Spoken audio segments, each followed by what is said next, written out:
Good morning, good afternoon, good evening. Thank you guys once again for joining the 980s podcast hosted by yours truly, Kevin Thompson, founder and CEO of 980 Capital Group.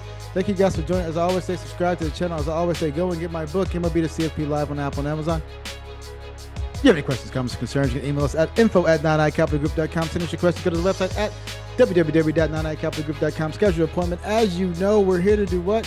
Educate, empower, and engage, and also entertain. Follow us on all social media channels at MLB to CFP. Today, we're here to talk about facts over feelings, the cost of tax cuts, who really pays the bill. We're going to talk about 3 of the proposals that are out there. You don't want to miss this episode, my friends. Let's get it.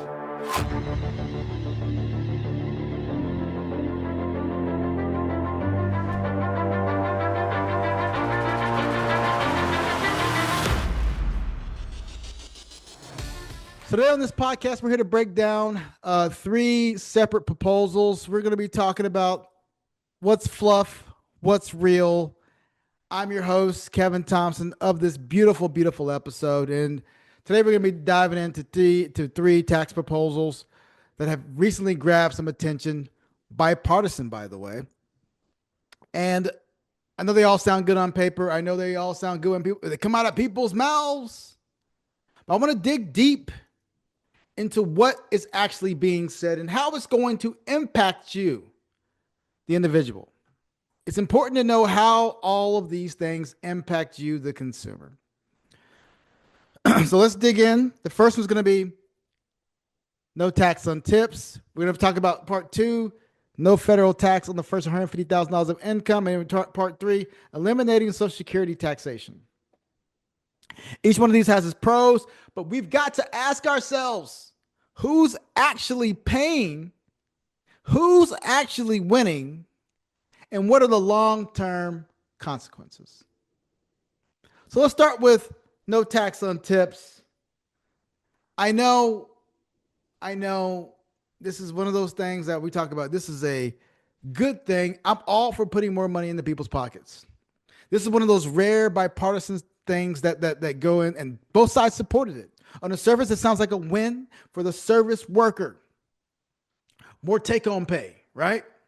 Less interference from Uncle Sam. But let's look under the hood. Here's the truth. This is just a band-aid of a solution. Why? Because it presents and preserves the status quo. In the U.S., many tipped workers, especially servers and bartenders, earn far below a living wage of base pay. Employers rely on tips to make up the difference. If tips aren't taxed, it might incentivize people not to provide livable wages. It gives the employer less incentive to raise or boost the wages, period. In fact, they might even use this as an argument against raising base pay. Why pay workers more when you're already getting a tax break? Meanwhile, in countries like Australia, the European Union, service workers get paid a fair wage, a livable wage, and tipping isn't customary. If you put money on the table, they'll be like, "What is this?" It's almost rude. It's almost considered rude leaving money on the table. This proposal, while seemingly pro-worker, may actually entrench a flawed system where the responsibility to pay workers falls not on the employer, but on us. So what do you think? Tax on tips? No tax on tips? Should the responsibility be on the employer, or should it be on us, the individuals? Because we see it, people see it in the capitalist system as, yes, it incentivizes people to work harder and give a better service. I understand that. But again, what about the people who are working hard and don't get tips, don't get the necessary, where tips are based on the day you work, the time of day you work, the environment you work in, the neighborhood you work in. It's one of those things that it's almost like a luck of a draw. The quality of the food, the quality of the service. It all works together. Part 2. No federal tax on the first $150,000 of income. Big swing. This sounds good. I'm not gonna lie. This sounds good for middle income earners. It sounds great. Who won't want to keep more money in their pockets? I want to keep more money in my pocket. But here's the kicker. We're running a deficit, guys. Every dollar that's not taxed, we're spending. Period. If we get that tax dollar back, we're basically borrowing that from ourselves. And guess what? We're paying interest on that borrowed dollar. So in effect, when you get a tax cut during a deficit, you're just borrowing your own money and paying it back with interest. Anything you can see let me tell you, here's another layer. Here's another layer. This could actually disincentivize wage increases. Think about it. Employers might say, hey, your take-home pay has just increased. Why do you need a raise? But think about this, guys. Higher take-home pay is being subsidized by whom? By us. Again, the taxpayer. This starts looking less like a middle-class relief and more like corporate welfare.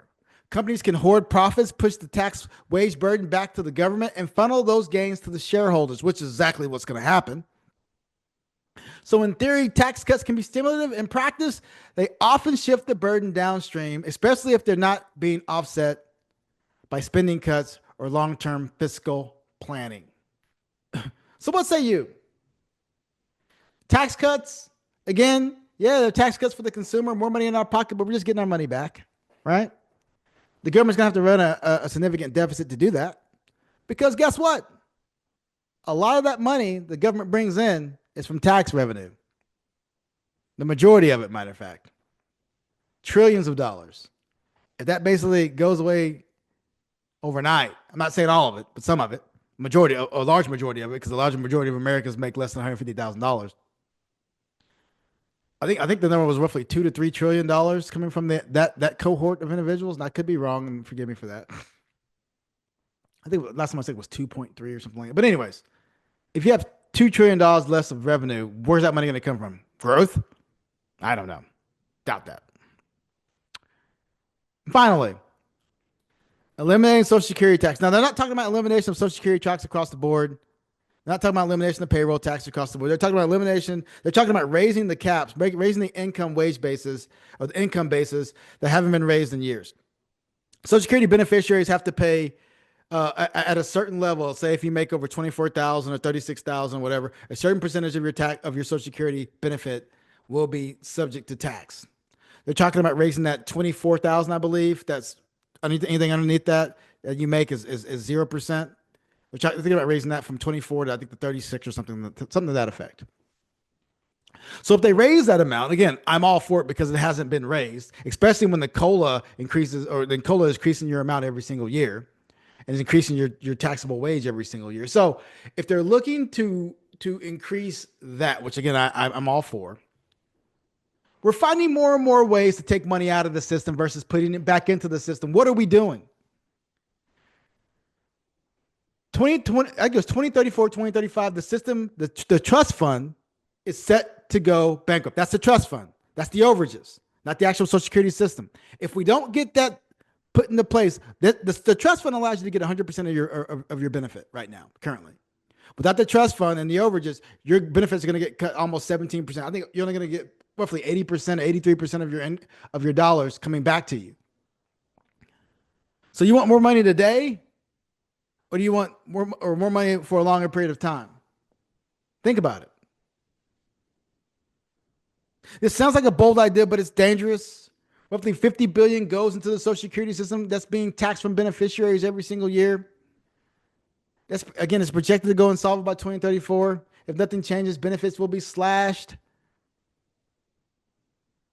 Supporters say, well, we'll make up the difference by lifting the income caps. Well, yeah, I get that, but that's just only going to be one lever they need to pull. Here's the math problem. Every time you raise the Social Security bracket or eliminate or eliminate payroll taxes, we remove dollars from the system that needs more funding. We got to figure out how to fund it.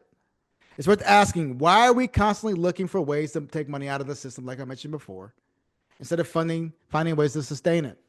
Social Security isn't a free Social Security itself, and I get so frustrated and upset, and I know I start to jumble my words, but Social Security isn't just a benefit.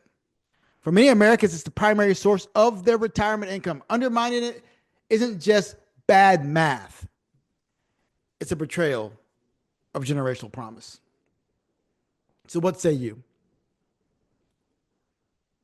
Should they minimize the taxation of Social Security? Now, I know a lot of the people that are talking about the lower income spectrum, which again, that's going to help them get more money in their pocket. But again, you're still taking more money out of the system. So, closing thoughts. We talked about no tax on tips. We talked about the tax proposal in regards to no tax on $150,000 of income. And I believe they're talking about federal tax, by the way. And we also talked about Social Security taxation, increasing that amount so 0%. So there's less tax on that as well. So what do all these proposals have in common? They're pitched as relief, as wins for the middle class. But beneath this veneer, they're often short-term gains with long-term consequences. Let me be clear. I am not against tax cuts. But we need to understand what's one truth. As long as we're running deficits, any tax cut is just us borrowing from our own money with interest. The congressional budget estimates that the current proposals put in place could increase our deficit $5 to $7 trillion over the next decade, which is likely higher than that. So the real question isn't, do you want a tax cut? The real question is, who pays for it and when? Thank you guys for listening to the 9 podcast. Subscribe to the channel. Go and get my book, MLB to CFP, live on Apple and Amazon. You have any questions, comments, or concerns, you can email us at info@9icapitalgroup.com. Send us your questions. Go to the website at www.9icapitalgroup.com. Schedule an appointment. As you know, we're here to do what? Educate, empower, engage, and also entertain. Follow us on all social media channels at MLB to CFP.